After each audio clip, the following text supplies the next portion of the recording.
नमस्कार दोस्तों, हेलो किसान चैनल में आपका स्वागत है। किसान भाइयों, आज हम आए हैं दिल्ली के अंदर। मिलवाएंगे आपको एक ऐसे किसान भाई से जिन्होंने सन 2013 में बीटेक किया था और आज वो खेती कर रहे हैं। खेती के अंदर वो 60 से 70 लाख रुपया सालाना कमा रहे हैं। उनसे जानेंगे कि वो 60 से 70 लाख रुपया खेती के अंदर कैसे कमा रहे हैं, क्या उन्होंने नया किया जो किसान भाई नहीं कर रहे हैं। आइए बात करते हैं अभिषेक जी से। अभिषेक जी, हमें ये बताइए, आपने इंजीनियरिंग की हुई है जी। इंजीनियरिंग को छोड़ के, कोई जॉब छोड़ के, टेबल की जॉब छोड़ के, ऑफिस की जॉब छोड़ के आप खेती के अंदर कब आए और कब आपके दिमाग में आया और क्यों आए, हमें ये बताइए एक बार। देखिए, 2 साल पहले मैं खेती के अंदर जो मेरा एंटर हुआ वो 2 साल पहले हुआ। और खेती में आने का मेरा सबसे बड़ा रीज़न था कि जो आप ये बता रहे हैं 9 to 5 की जो टेबल जॉब है, इसमें आदमी 40 साल में 45 साल में किसी को बीपी, किसी को शुगर, किसी को कोई कुछ ना कुछ बीमारी, हार्ट डिजीज़ हो जाती हैं। तो हेल्थ सेक्टर में थोड़ा मेरा काम करने का मन था, तो उससे जुड़ते हुए मैंने अपना किचन गार्डन सेटअप किया। 1 साल तक मैंने अपने किचन गार्डन को सेटअप करते हुए देखा। किचन गार्डन में मैंने ट्रेडिशनल एक्जॉटिक वेजिटेबल्स अपने लिए उगाई, उनको खा के देखा, और जो मार्केट में वेजिटेबल्स अवेलेबल थी उनका देखा, तो डिफरेंस बहुत ज़्यादा लगा। और अपने उसके बाद खेतों में आके देखा कि रासायनिक खेती से लोग मतलब किस तरह के मतलब रसायन का अब्यूज़ कर रहे हैं। यूज़ की जगह अब वो अब्यूज़ हो चुका है। किसी टाइम पे वो हमारे यूज़ के लिए आए थे, बट अब लोग उसका अब्यूज़ कर रहे हैं। धड़ाधड़ रासायनिक खाते डाल डाल के ज़मीनों को कमज़ोर कर दिया, हमारी ज़मीन को कमज़ोर कर दिया है। और उससे जो सब्जियों की या जो प्रोडक्ट जो प्रोड्यूस हो रहा है उसकी गुणवत्ता में भी भारी गिरावट आई है। तो इसी रसायनों को हम खा के, कीटनाशकों का प्रयोग कर करके हमारी सेहत पे इतना फ़र्क आ चुका है कि जो 100 साल हमारी ज़िंदगी हुआ करती थी वो अब 50-60 साल में सिमट के रह गई है। और ये भी नहीं है कि 50-60 साल की जो ज़िंदगी है वो हमारी बहुत अच्छी हो, उसमें भी मान लीजिए 30-35 साल की उम्र में लोगों को डायबिटीज़, शुगर, बीपी, किसी को हार्ट अटैक और मतलब किडनी फेलियर्स और स्टोन्स की तो इतनी खैर प्रॉब्लम है जिसको ये तो आप सब लोग जानते हैं। आपका ये था कि न्यूट्रिशन वैल्यू कम हो रही है, इतनी बीमारियां आ रही हैं, तो देखिए जी, मेरा हेल्थ सेक्टर में थोड़ा जाने का वो था, और उससे मतलब मैंने देखा कि 80% जो है हमारी डाइट मैटर करती है, चाहे हम कितना ही फिजिकल एफर्ट कर लें। जो हमारी जो बॉडी या जो हमारा स्ट्रक्चर है या हम हेल्दी रह सकते हैं वो हमारा किचन में है सब कुछ। और किचन में जो है वो सारा हमारे फार्म से जाता है। तो इन सारी चीज़ों को मैंने समराइज़ किया, देखा 6 महीने कैसे क्या कल्टीवेशन होती है, क्या ट्रेडिशनल मेथड्स है, इसमें क्या हम अच्छा कर सकते हैं, क्या इम्प्रूव कर सकते हैं, क्या नेगेटिविटी है। उस चीज़ पे वर्क करते करते मैं कल्टीवेशन में आ गया। मुझे 2 साल होने वाले हैं एग्रीकल्चर फील्ड में। यहाँ पे आप देखेंगे 14 एकड़ में मैं वेजिटेबल का काम कर रहा हूँ, एक एरोमेटिक प्लांट पे भी मैं काम कर रहा हूँ, हम ग्रेन्स भी कर रहे हैं, और करीब 30 एकड़ में हम यहाँ पे खेती कर रहे हैं। तो मतलब कि मेन आपका ये उद्देश्य था कि जो भी न्यूट्रिशन वैल्यू या ये ख़त्म हो चुकी है, डाइट जो लोगों की बेकार हो चुकी है, वो अच्छी हुए। सर, अब इसमें हमें ये भी बताइए कि आप इस 14 एकड़ से कितनी कमाई करते हैं, उसके बारे में बताइए। देखिए जी, सालाना तो हमने कभी ऐसे हम कैलकुलेट करते नहीं है कि जैसे मान लीजिए मैं बोल दूं हम कमाते हैं भाई 60-70 लाख रुपए कमाते हैं। पर ये है कि जी, अब वेजिटेबल एक कैश क्रॉप है, और कैश क्रॉप में क्या होता है, आपकी डेली इनकम होती है। जैसे अब हमारा 1 एकड़ तोरी चल रहा है, तो तोरी से हमें पर डे 2 से 3 हज़ार रुपये की इनकम हो रही है पर डे। और जैसे हमारा करेला चल रहा है, तो करेले में भी हमारी 1500 से 2500 के बीच की डेली इनकम है। ऐसे ही हमारा बॉटल गॉर्ड चल रहा है, 1000-1500 रुपये पर डे उसकी भी इनकम है। तो इस तरीके से जब हम वेजिटेबल करते हैं तो उसकी एनुअल जो निकालना एक एकड़ का बड़ा मुश्किल हो जाता है, क्योंकि एक ही एकड़ में हम 3 से 4 फसल ले लेते हैं पर ईयर, और हर क्रॉप की एक अलग इकोनॉमी होती है। अब जैसे कि मैं आपको एग्जांपल देता हूँ, जब सीज़न पे तोरी शुरू होती है तो 90 रुपये किलो भी रेट रहता है। अब पीछे 1 महीने पहले तोरी का रेट 7 रुपये किलो तक भी गया है, अब दोबारा 22-23-24 रुपये किलो है। तो अगर इसको हम बैठ के देखें कि भाई पूरे साल क्या इसका रेट रहने वाला है, तो वो एनालाइज करना बहुत मुश्किल होता है। ये मार्केट वैसे अगर वो देखें कि पर डे में जैसे आप बता रहे हैं, तो अंदाजन पर डे में कितनी कमाई आपकी हो रही है? देखिए जी, 14 एकड़ अगर वेजिटेबल मेरी एक साथ स्टार्ट होती है, मतलब मान लीजिए 14 सब्जियां मेरे पास तैयार हैं या कुछ सब्जियां रिपीटेड भी हैं, तो ये मान लीजिए मैं पर डे उनसे करीब 25 से 30 हज़ार रुपये पर डे कमा सकता हूँ। पर ये वो जब है जब आपका हार्वेस्टिंग का टाइम चल रहा है। अब अमूमन होता क्या है कि कोई आपका जो खेत है वो हार्वेस्टिंग पे है, कुछ जैसे 2 एकड़ मैंने बॉटल गॉर्ड या जो लौकी जिसको बोलते हैं वो लगाया हुआ है, वो अभी हार्वेस्टिंग उसकी स्टार्ट नहीं हुई है। आप अगर ऐसे देखें कि जैसे आप बता रहे हैं कि 25 से 30 हज़ार रुपये जो कैश क्रॉप है, ये आपके वेजिटेबल है, आप कमाते हैं जी उसमें आधे टाइम हम एक ये ले लेते हैं कि आधे टाइम पे नहीं होता जी उसमें, अगर वो लें तो उस हिसाब से अगर देखें तो 25 से 30 7.5 लाख रुपया 6 महीने का अगर लगाएं तो आप जी। 40 से 50 लाख रुपए के जी। अराउंड में आपको हाँ, इतना इतना आराम से हो सकता है। और ये आप मतलब 6 महीने का ही हमें लगाना चाहिए, क्योंकि सोइंग का भी टाइम होता है और उसके बाद उसका फ्लावरिंग का भी टाइम होता है, तो फ्रूटिंग तक वो टाइम लगता है। तो 14 एकड़ में 6 महीने का हम लगा के चलते हैं, तो करीब 25 से 30 हज़ार 35 हज़ार भी। और मतलब हमारा टारगेट ये है कि हम पर डे इसको, जब हमारी हार्वेस्टिंग स्टार्ट हो, कोशिश ये रहेगी कि हम इसको 50,000 तक लेके जाएं। अच्छा अच्छा जी। अच्छा। तो मतलब कि सर ये जो आपने जैसे मेन इन वाली क्रॉप्स पे जो वेजिटेबल्स है आपने ये इन पे ही क्यों ध्यान दिया, वैसी जो नॉर्मल क्रॉप्स होती है जैसे कि धान हो गया, गेहूं हो गया, या सिर्फ शुगर केन हो गया, ये लोग बाग इन्हें ही उगाते हैं क्योंकि ज़्यादा दिक्कत ना हो, तो आपने इन पे ज़्यादा क्यों ध्यान दिया वेजिटेबल पे? देखिए जी, जो ये ग्रेन्स की जो खेती है, जैसे हम गेहूं और धान की भी खेती करते हैं, पर वो हमारा जो पैच है वो हमसे थोड़ा दूर होता है, तो वहाँ डेली आना जाना पॉसिबल नहीं होता है। तो उसी के कारण हमने यहाँ पे धान और गेहूं हमने नहीं किया, क्योंकि यहाँ हमारा इजीली हमारा इनकमिंग आउटगोइंग हमारी ठीक है, हम डेली किसी भी टाइम यहाँ आ सकते हैं, अपना संभाल सकते हैं देख के। दूसरा ये जी, धान और गेहूं के अंदर वो बचत नहीं बची हुई है, ठीक है जी। प्रोडक्शन मान लीजिए, प्रोडक्शन जितना होता है जो नेट, अगर क्योंकि धान और गेहूं को हम कैलकुलेट कर सकते हैं कि हमारा पर ईयर हमारी इन्वेस्टमेंट क्या थी और हमारा रिटर्न क्या था, तो रिटर्न इतने सेटिस्फैक्ट्री नहीं है। जितना गेहूं और धान मिलके हमें रिटर्न देते हैं, इतना हमारी 3 से 4 महीने की कोई भी वेजिटेबल क्रॉप बड़े आराम से दे देती है। बस उसके अंदर हमें क्या है, थोड़ा सा फिजिकल एफर्ट हमारा बढ़ता है, और भी जो एफर्ट्स हैं जो हमारे वो बढ़ते हैं। बट जैसे जैसे हमारे एफर्ट बढ़ते हैं, हमारी इनकम बढ़ती है। तो सर हमें इसमें ये भी बताइए कि आपने ऑर्गेनिक आप पे कर रहे हैं, ऑर्गेनिक तरीके से, जी ऑर्गेनिक तरीके से आपने किया, केमिकल और ऑर्गेनिक में अंतर क्या है, और जो फार्मर सामने से देख रहे हैं, ऑर्गेनिक से क्या फ़ायदा होगा मेन, खाने में नहीं, खाने में आपने बता दिया, उसमें कि कमाई का क्या फ़ायदा है ऑर्गेनिक करने से, वो हमारे किसान भाइयों को बताइए। देखिए जी, जैविक में और जो रासायनिक खेती है उसमें सबसे बड़ा फ़र्क आ जाता है, नाम से ही पता चल जाता है, रसायन और जैविक। जैविक में आपको कुछ भी बाहर से खरीदना नहीं होता जी। गोबर आपको, आप या तो आपके घर में पशुपालन है, गोबर आपको वहाँ से मिल जाता है, ठीक है, वहीं से उनका यूरिन भी आपको मिल जाता है। और भी जो हमारे घर में जो बायो वेस्ट होता है उसको यूज़ करके हम जैविक खेती करते हैं मोस्टली। तो रसायन में हमें जाना पड़ता है, कहीं से दुकान से हम केमिकल खरीद के लाते हैं, कभी 2,000 का, कभी 5,000 का, कभी 10,000 का केमिकल हमें खरीदना होता है। तो जो हमारी केमिकल जो रासायनिक खेती है उसमें हमारी इन्वेस्टमेंट स्टार्ट हो जाती है पहले फेज से ही। पहले फेज से तो जैसे मान लीजिए हमें बीज वगैरह हम लेके आए, वो तो एक नॉर्मल प्राइमरी हमारा जो एक्सपेंस है वो तो होना ही है। बट जो सेकेंडरी एक्सपेंस आता है, जो हमें खाद रसायन जैसे यूरिया DAP खरीदना होता है, या फर्टिलाइजर पेस्टिसाइड्स वगैरह जो हमें खरीदने होते हैं, मतलब कि जो इन्वेस्टमेंट है, फर्टिलाइजर है, जो इन्वेस्टमेंट होती है केमिकल फार्मिंग के अंदर, वो बढ़ती जाती है हमारी। और क्या होता है कि एक तो हमारे यहाँ इतना अवेयरनेस नहीं है कि हम एक सॉल्ट को बार बार यूज़ करते रहते हैं, ठीक है। आप मान लीजिए आपने एक सॉल्ट को इस साल यूज़ किया, किसी ड्रग को आपने इस साल यूज़ किया, तो वो बहुत अच्छा इफेक्ट करता है केमिकल फार्मिंग में।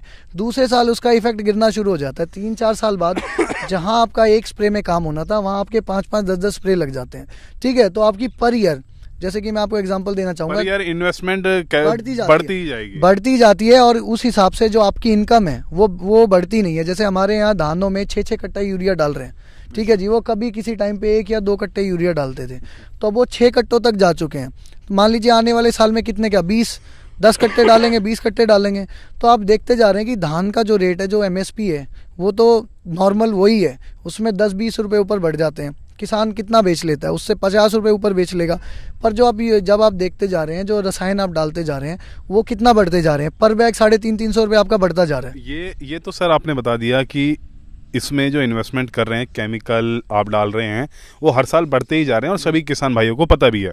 स्प्रे भी जहाँ पे एक काम करता था, जैसे गन्ने के अंदर भी देखें, जो कोरोजन काम करता था, आज उस पर 4 स्प्रे लग रहे हैं। टॉप बोरर के लिए अलग, कोरोजन 3 महीने के लिए काम करता है। बहुत सारी दिक्कतें हैं। अब सर ये तो इन्वेस्टमेंट हो गया। अब दूसरा आता है कि जो प्रोडक्ट हमारा निकल के आया है वो ज़्यादा रेट में बिकेगा या नहीं। आपका जो ऑर्गेनिक प्रोडक्ट निकल के आ रहा है, कहीं उसकी जो आप मार्केट कर रहे हैं, क्योंकि बहुत बड़े लैंड पे आप वेजिटेबल कर रहे हैं, तो सारा तो मेरे हिसाब से नहीं जा रहा होगा पूरा का पूरा ऑर्गेनिक के रेट पे, लेकिन कितना आपका ऑर्गेनिक का थोड़ा प्राइस अच्छे पे जाता है, ये हमें बताइए। देखिए जी, मेरे पास एक तो सर्टिफिकेशन नहीं है ऑर्गेनिक का, अच्छा। ठीक है जी, ना कोई मतलब ऐसा मेरे पास प्रूफ है कि मैं अपने आप को बोलूं कि ऐसा मैं कोई ऑर्गेनिक फार्मर हूँ।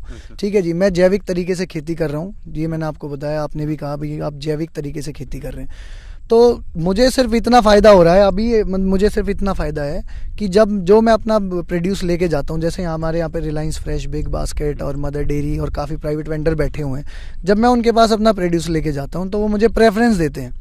जो मेरे फार्म को विजिट या मेरी एग्रीकल्चर प्रैक्टिसेस देख के गए हुए हैं, वो मुझे प्रेफरेंस देते हैं कि अगर ये प्रोड्यूस इलाके में ये प्रोड्यूस हो रहा है तो हम उससे खरीदें। ठीक है जी, जैविक अभी ऑर्गेनिक तरीके से खेती करने का सिर्फ मुझे इतना बेनिफिट है कि मान लीजिए 10 किसानों ने वो चीज़ उगाई हुई है तो मेजोरिटी ऑफ द ऑर्डर वो मुझे देते हैं। तो मतलब कि आपका माल कहाँ कहाँ पे जा रहा है अभी, ये बताइए मुझे। देखिए जी, मेरा माल अभी मदर डेयरी को जा रहा है, बिग बास्केट को भी मैंने पीछे दिया है। अब बिग बास्केट को मतलब मेरा प्रोड्यूस अभी स्टार्ट होगा, मैं दोबारा बिग बास्केट को दूंगा। रिलायंस वालों को भी मैंने पीछे दिया है। एक प्राइवेट वेंडर्स हैं, 2-3 प्राइवेट वेंडर्स हैं, उनको भी मैं देता हूं। और ऐसा होता है जी, हमारे सुबह मॉर्निंग में हमारे पास कॉल आ जाती है कि जी इतना इतना प्रोड्यूस हमें चाहिए, ठीक है, तो और उसी को हम लोड करके भेज देते हैं। जो ये आपसे रिलायंस फ्रेश आपसे या ये चीज़ें खरीदते हैं, मार्केट के हिसाब से इनका प्राइस कितना आपको लगता है कि कितना? मार्केट के हिसाब से जो नॉन ऑर्गेनिक कर रहे हैं मुझे सेम प्राइस मिलता है अभी। अच्छा। क्योंकि मेरे पास नहीं, जो रिलायंस फ्रेश खरीदता है, मान लीजिए जैसे आपने नॉर्मल मंडी में आप बिक्री कर रहे हैं किसी चीज़ की, और रिलायंस फ्रेश आपसे खरीदता है, तो उसमें फ़ायदा है या नहीं है? देखिए, फ़ायदा ये है, जब हम यहाँ से मंडी लेके जाते हैं तो हमारी ट्रांसपोर्टेशन कॉस्ट आती है। वहाँ पे जो आड़ती होता है वो अपना परसेंटेज लेता है, उतारने वाली लेबर जो उतारना चढ़ाना होता है वो लेबर कॉस्टिंग हमारी लगती है। ठीक है जी, ये प्रॉब्लम्स आती है मंडी के अंदर। रिलायंस और ये जो बिग बास्केट, इनको जो हम दे रहे हैं, मदर डेयरी को हम दे रहे हैं, प्राइवेट वेंडर्स को दे रहे हैं, इनको देने का एक सबसे बड़ा जो बेनिफिट ये है कि एक तो हमारे वो बिल्कुल पास बैठे हैं, मेरे 3 किलोमीटर के एरिया में वो सारे बैठे हुए हैं। ठीक है, ना तो मेरी ट्रांसपोर्टेशन कॉस्ट लगती, ना मुझे बीच में किसी को अपना वो देना, उसका वो परसेंटेज देना, ना मेरी वहाँ पे लेबर लगती। यहाँ से हम ट्रेज के अंदर, क्रेट्स के अंदर पैक करके ले जाते हैं और वहाँ जाके सिर्फ हमें उसको वे करना होता है। वेट करने के बाद हमारा काम खत्म हो जाता है। विद इन 72 आवर्स में हमारे बैंक अकाउंट में हमारी पेमेंट आ जाती है। अच्छा। तो ये बेनिफिट है हमारा यहाँ नियर बाई देने का। और इसमें सर हमें ये और चीज़ बताइए कि जैसे आप रिलायंस फ्रेश में दे रहे हैं, बिग बास्केट में दे रहे हैं, इसमें जो एग्जॉटिक चीज़ें होती हैं जी, जो बहुत सारी चीज़ें हैं, तो वो वहाँ पे बिकने में कोई दिक्कत नहीं होता होगा मेरे हिसाब से। तो क्या आप वो उगाने में भी किसान भाइयों को फायदा, क्योंकि मंडी में जैसे कि लेटिस है या ये सारी चीज़ें हैं, या जो आपका एक ब्रोकली हो गया, ये बिकने में वहाँ पे मेरे ख्याल से मंडी में शायद बिकता ही ना हो ये सारी चीज़ें, तो यहाँ पे रिलायंस फ्रेश या बिग बास्केट में ये दिक्कत दूर होती है या नहीं होती? देखिए, यहाँ ये दिक्कत दूर होती है और वैसे मंडी में ये बिकता है। अच्छा। बट ये आज़ादपुर मंडी में बहुत कम बिकता है, जो हमारे नियर बाई लगती है। ओखला मंडी, और उधर हमें ओखला मंडी भेजना पड़ता है, वहाँ पे है। एक INA में भी मार्केट है, वो सिर्फ एग्जॉटिक ही है। तो हमें वो काफ़ी दूर पड़ता है। ऐसा नहीं है हम वहाँ नहीं बेचते हैं, हम बेचते हैं, वहाँ भी बेचते हैं। जब हमारा एक्सेस में होता है तो हम वहाँ भी बेचते हैं। पर वहाँ हमें क्या करना होता है, हमें अपने प्रोड्यूस के साथ जाना पड़ता है और उससे डायरेक्ट कॉन्टैक्ट करना पड़ता है। क्योंकि पर्टिकुलर वेजिटेबल के लिए मतलब वहाँ पे एक आड़ती 1 या 2 पर्टिकुलर वेजिटेबल पे, एक्सोटिक में पर्टिकुलर पे काम करता है। इसका जो ट्रेड वॉल्यूम होता है वो भी कम होता है। रिलायंस फ्रेश और बिग बास्केट और इधर प्राइवेट वेंडर्स को देने में ये फ़ायदा होता है कि हमें जो ट्रांसपोर्टेशन है, मतलब ये जो सबसे बड़े फैक्टर आते हैं, ट्रांसपोर्टेशन प्लस जो उनका परसेंटेज हो गया और उसके बाद जो लेबर कॉस्टिंग आती है, ये बहुत बड़े फैक्टर होते हैं। जो हमारा एक्सपेंस आ जाता है फार्म से लेके हमें वहाँ पहुँचाने में, मंडी तक पहुँचाने में, वो एक्सपेंस हमारा यहाँ बच जाता है। ये सबसे बड़ा फैक्टर है, ये जो डिफरेंस है। दूसरा ये है कि मंडी का हमें ये पता नहीं होता कि क्या रेट होगा। ठीक है, बिग बास्केट है और ये जो प्राइवेट वेंडर्स है, ये ऑर्डर देते टाइम ही हमें कोट कर देते हैं जी आज इतना रेट है। तो वहाँ हमारे पास एक ऑप्शन रहता है, मतलब कि आपके पास ये ऑप्शन है कि ये हमें रेट दिया है, हमें जाना है या नहीं जाना। मंडी में अगर माल गया तो वापस तो कोई आता ही नहीं है। यहाँ पे एक बेनिफिट है। ठीक है, हमारे पास जैसे काफ़ी प्राइवेट वेंडर्स हैं, बिग बास्केट, रिलायंस वगैरह ये हैं। यहाँ पे हमारे पास चॉइस है। चॉइस ये है कि हम रिलायंस को दे सकते हैं, भाई आज रिलायंस ने कोट कर दिया 14 रुपीज़ पर kg, तो हम उसको दे देंगे। मान लीजिए कल बिग बास्केट ने बोल दिया जी हम 16 में खरीदेंगे, तो हमारे यहाँ पे ऑप्शन है। यहाँ फार्मर के पास आता है चॉइस। जो कि मंडी के अंदर फार्मर के पास कोई चॉइस नहीं होती है, उसको बेचना ही बेचना है। अगर सामने वाले ने लेने से मना कर दिया तो उसको बेचारे को वो वहीं फेंकना पड़ेगा। यहाँ क्या है, हमारे पास आ जाते हैं ऑप्शंस।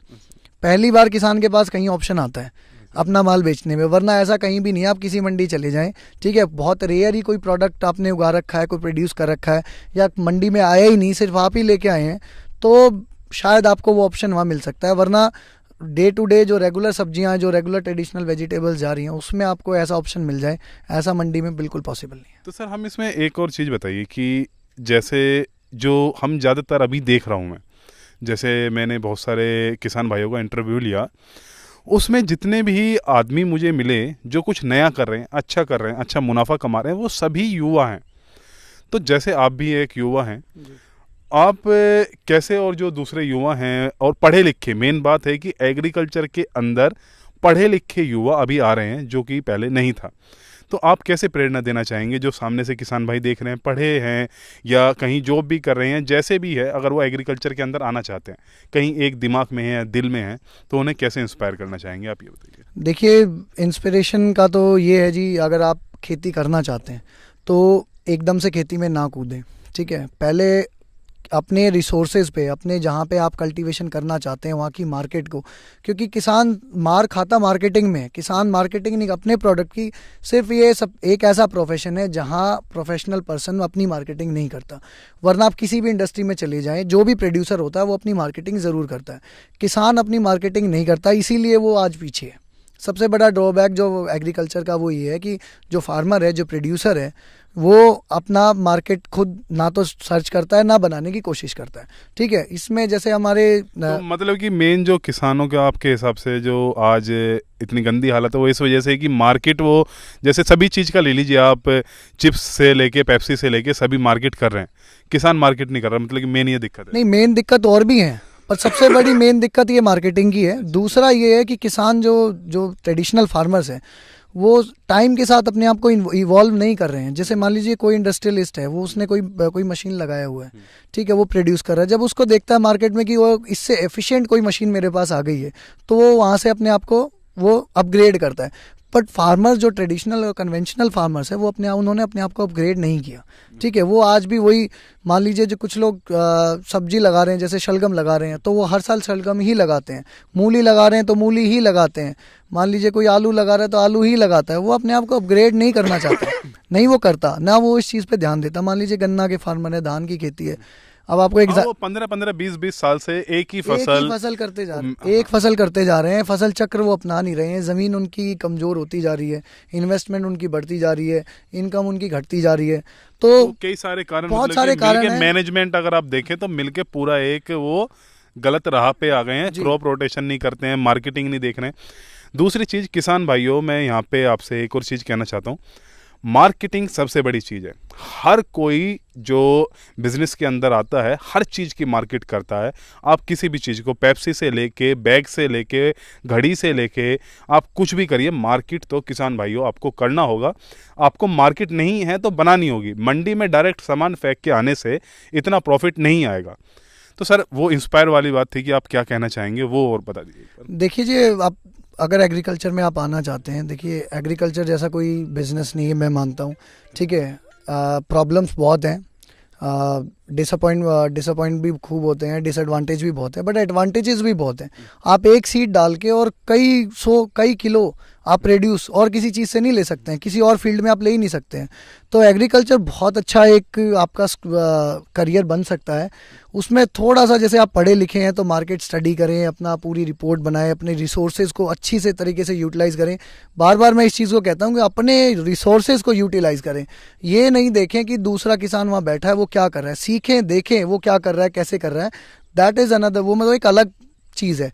बट मान लीजिए मैं यहाँ एग्जॉटिक कर रहा हूँ और मान लीजिए कोई मुझसे 200 किलोमीटर 500 किलोमीटर दूर बैठा है, वो बोले मैं भी एग्जॉटिक करूँगा, तो एग्जॉटिक में मैं तो पैसे कमाऊंगा पर वो कभी नहीं कमा कर। मार्केट के हिसाब से, जैसे दिल्ली मार्केट के हिसाब से अपने रिसोर्सेज में देखिए, आपकी मार्केट आती है कि आपके कौन सी नियर बाई मार्केट है, ठीक है। दूसरे रिसोर्सेज आते हैं कि आपके पास कहाँ पे लैंड है, आपकी वाटर अवेलेबिलिटी क्या है, सॉइल क्या है, सॉइल की कंडीशन क्या है, ठीक है, आपका एनवायरनमेंट क्या है, किस टाइम पे आप क्या क्रॉप ले सकते हैं, उस क्रॉप को भी आप मैनेज कर सकते हैं। मान लीजिए फरवरी के अंदर बिजाई होती होती है हमारे यहाँ मोस्ट ऑफ द सब्जियों की, आप पॉली टनल बना सकते हैं, ट्रेस के अंदर छोटा सा पॉली हाउस बना के उसको दिसंबर में डाल के जब लोग फरवरी में सीड डालते हैं तब आप क्रॉप स्टार्ट कर सकते हैं।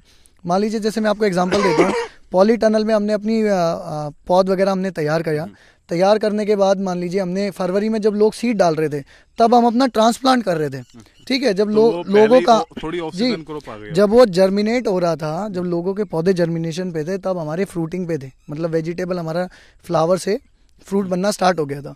तो जब लोगों की फसलें शुरू होती हैं, लोगों के पास ऑप्शन होता है भाई 5 रुपये किलो, 10 रुपये किलो, 15 रुपये किलो तक हम अपना बेच सकते हैं प्रोड्यूस।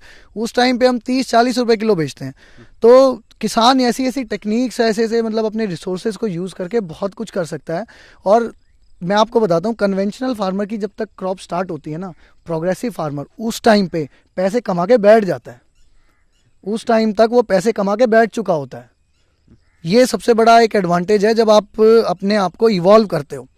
मान लीजिए जैसे कन्वेंशनल फार्मर 15 रुपये किलो से मान लीजिए तोरी बेचना शुरू किया, 7 रुपये किलो तक आया, ठीक है, मान लीजिए 20 रुपये किलो तक भी है, वो कितना कमा लेगा? आप ये मान लीजिए एक महीना आपने 40 रुपये किलो तोरी बेचा है, तो वो एक महीने का जो पीरियड था वो तो जो कन्वेंशनल फार्मर है वो तो स्किप कर गया।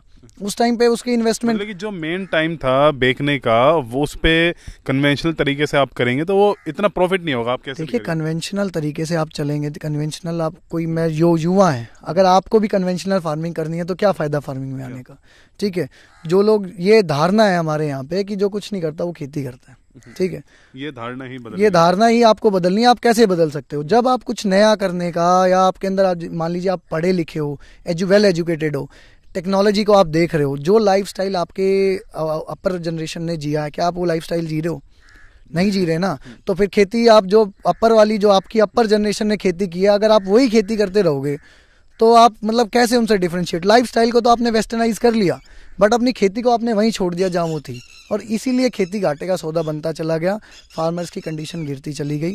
और जो युवा इसमें एग्रीकल्चर में आ रहे हैं, आपका देखना कोई भी युवा कन्वेंशनल मेथड से काम नहीं कर रहा होगा, कोई भी नहीं कर रहा होगा कन्वेंशनल मेथड से, क्योंकि कन्वेंशनल मेथड से अगर खेती करनी है तो इससे अच्छा, तो हमसे अच्छी खेती तो हमारी जो ऊपर वाली जनरेशन है वो जानती है, वो जनरेशन बहुत अच्छे से जानती है कन्वेंशनल करना। तो अगर कन्वेंशनल करना चाहते हैं तो उन्हीं को खेती करने दें, वो ज़्यादा अच्छा ऑप्शन है। हाँ, खेती में कुछ नया करना चाहते हैं, कुछ नई टेक्निक्स को यूज़ करना चाहते हैं, कुछ भी नहीं है। खेती सोचते हैं, हम पढ़ते हैं, कोई मेथड, कोई फार्मूला नहीं लगता है एग्रीकल्चर में, कोई इक्वेशन नहीं लगती है, कुछ भी नहीं लगता है। सिंपल, बिल्कुल एक सिंपल कॉन्सेप्ट है। आपने सीड डाला, ठीक है, कब सीड डालना है, कैसे डालना है, वो तो देखिए टेक्निक्स है। हम गाड़ी चलाना भी तो सीख जाते हैं, तो खेती भी इतना ही ईजी है, कोई इतना इसमें हार्ड एंड फास्ट या कोई रॉकेट साइंस इसके अंदर नहीं है। बस आपको सबसे बड़ी दिक्कत ये है कि कन्वेंशनल फार्मर जहाँ लैग कर रहा है, जहाँ कन्वेंशनल फार्मर जो काम नहीं कर पा रहे, आपको वो ही काम करना है। अगर वो काम आप कर पाते हो तो कन्वेंशनल फार्मर से आप कई गुना ज़्यादा पैसे कमा सकते हो। तो किसान भाइयों, ये अभिषेक जी से हमारी बात थी। इन्होंने आपको बताया कि कैसे आप एक नॉर्मल तरीके से अगर खेती करते हैं तो वहाँ पे आप प्रॉफिट नहीं कमा सकते, आप कुछ नया करें, एग्जॉटिक चीज़ उगाए। दूसरी मेन बात, मार्केट तो आपको देखनी पड़ेगी। मार्केट आप पास में देखिए। अगर आप ऐसे ही कि मंडी में हमने सामान उगाया, प्रोडक्शन ली और मंडी में डाल दिया, तो उसका रेट आपको कम ही पड़ेगा। तो सारी चीज़ें आप एनालाइज कीजिए कि क्या बिकेगा, कहाँ बिकेगा, क्या हमें उगाना चाहिए, कुछ नया आप करिए तो आपको प्रॉफिट होगा। और जैसे अभिषेक जी कम से कम 50 लाख रुपए साल के अंदर कमा रहे हैं, आप भी कमा सकते हैं, ऐसा कोई मुश्किल काम नहीं है। तो ये वाली वीडियो तो हम यहाँ पर ही समाप्त करते हैं। धन्यवाद। जय हिंद, जय किसान।